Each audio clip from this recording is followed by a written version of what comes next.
The Egyptian rooms were usually very quiet, so I'd not expect to find anyone else up there, let alone two children sitting cross-legged on the floor of the very first room.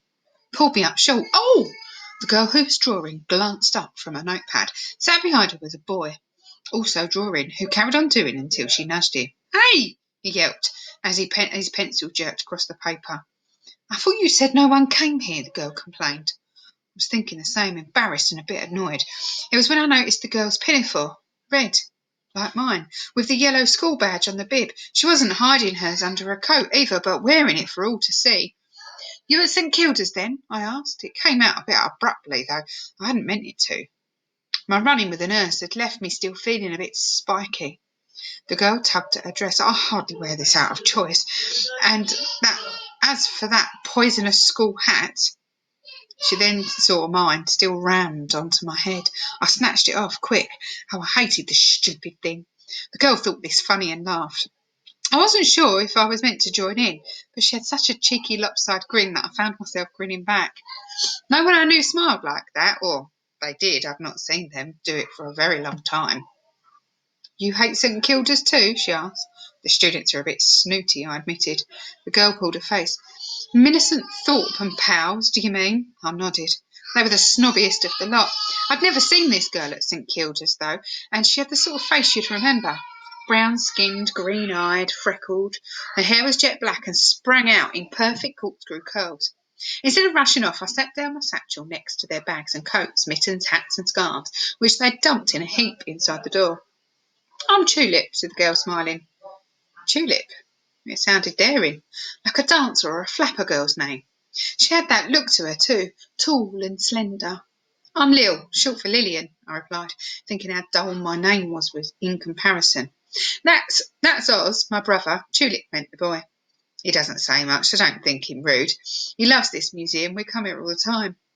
The boy was about 10, I'd say, and looked just like her.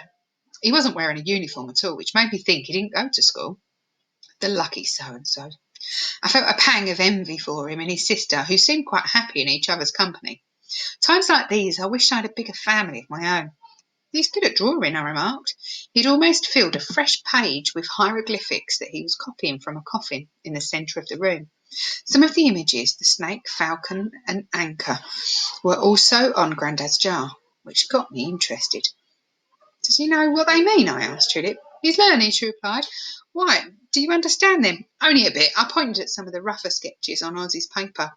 "That dog creature, that's Anubis, god of the underworld, and this one with the open wings, that's Isis, god of protection." Both were on the jar. Thinking I might be on to something, I moved closer to the coffin for a better look. I've been in this room lots of times before. About Alex, my brother Alex. Oh, whoa, we've skipped a page. Sorry, year 4. I've been in this room loads of times before, but I'd never noticed the name on the display card inside the cabinet. Yet there it was, in black and white. Item 47.5, coffin of unknown nobleman, decorated in relief work typical of the Upper Nile. Thought to date back to 1350 BC. Professor Salim Hanawati, Luxor, Egypt, May 1900. I whistled under my breath, not quite believing my luck.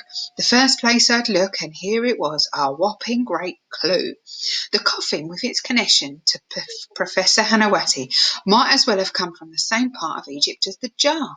Perhaps he'd found it on the same trip. But I remembered myself that Anubis and Isis were often found on goods buried in ancient Egyptian graves, and I should probably calm down. Yes, it was likely the jar was something to do with the death, but it didn't mean this coffin here belonged to the same dead person. "It's only a nobleman's coffin," Oz spoke behind me, making me jump. "If it'd been a pharaoh, a whole lot would have been gold."